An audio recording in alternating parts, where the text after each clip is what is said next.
देश के अलग अलग राज्यों में बांग्लादेशी घुसपैठियों की धरपकड़ की जा रही है। कई राज्यों में अवैध तरीके से रह रहे बांग्लादेशी घुसपैठियों के खिलाफ सख्त एक्शन लिया जा रहा है।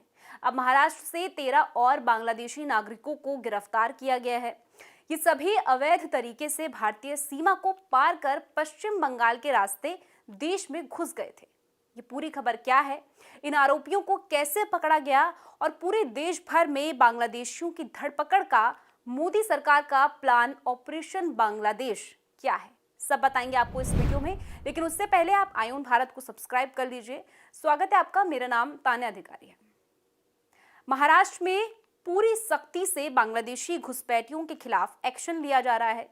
फर्जी दस्तावेज बनाकर राज्य के अलग अलग हिस्सों में रह रहे 100 से ज्यादा बांग्लादेशियों को पकड़ा जा चुका है। इस बीच अब मुंबई पुलिस ने अवैध रूप से रह रहे 13 और बांग्लादेशियों को खाटकोरा से गिरफ्तार किया है। ये सभी नागरिक बांग्लादेशी घुसपैठ है। पकड़े गए लोगों में महिलाएं और बच्चे भी शामिल हैं। इन सभी लोगों ने अवैध तरीके से भारतीय सीमा पार कर पश्चिम बंगाल के रास्ते देश में प्रवेश किया। इस पूरे ऑपरेशन को लेकर पुलिस कमिश्नर ने मीडिया के सामने क्या कुछ बताया, आप सुनिए।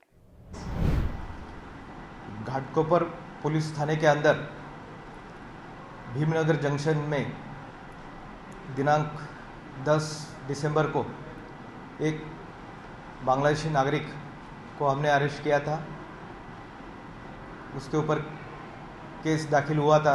उस केस के दरमियान उस तपास में माननीय additional CP east region doctor Mahesh Patil sir, Mumbai के डीसीपी जोन 7 श्री विजयकांत सागर सर, इनके मार्गदर्शन के नीचे हमने उस केस के आगे की तपास में हमको और उसके कोई साथीदार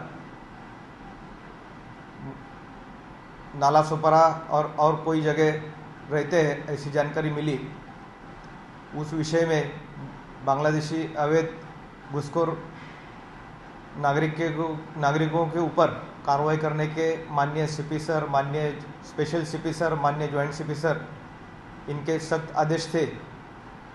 तो उस आदेश के तहत इस केस के डिटेल इन्वेस्टिगेशन में ये पता चला कि नाला सोपारा ईस्ट भाग में कुछ बांग्लादेशी परिवार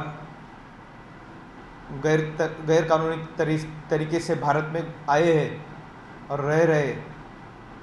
उस इंफॉर्मेशन के ऊपर हमारी टीम पीआई ठेंगले और बाकी ऑफिसर स्टाफ उन्होंने जाके 5 पुरुष 4 महिला और उनके साथ 4 छोटे बालक, ऐसे 13 लोगों को ताबे में लिया और उनके फर्दर इन्वेस्टिगेशन में मालूम पड़ा कि वो बांग्लादेश के रहवासी है और बांग्लादेश में रहने के उनके जो एड्रेस थे वो भी कंफर्म हुए और उस केस में उनको अरेस्ट किया है।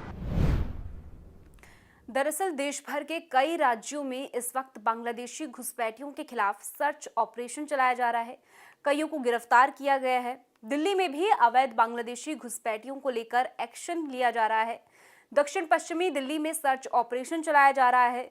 दिल्ली के पालम इलाके से एक बांग्लादेशी नागरिक को वापस उसके देश भी भेजा गया है। मोहम्मद शाहिदुल नाम का ये शख्स 3 साल से भारत रह रहा था।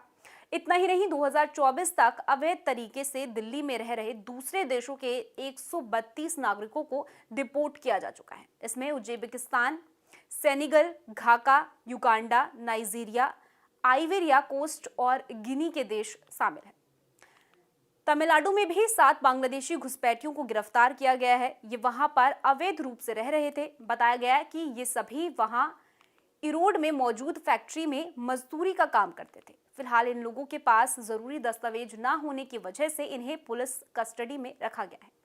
वहीं पश्चिम बंगाल से भी 3 बांग्लादेशी घुसपैठिए नागरिकों को पकड़ा गया है। नादिया जिले से पुलिस ने इन्हें गिरफ्तार किया है। असल में देखा जाए तो अब तक माना जाता था कि बांग्लादेशी घुसपैठिए हमारे देश के उन संसाधनों का इस्तेमाल कर रहे हैं जिन पर भारतवासियों का हक है। इस वजह से इन घुसपैठियों को वापस खदेड़ने की कार्रवाई तो होती थी, लेकिन इतने बड़े पैमाने पर और इतनी सख्ती से नहीं।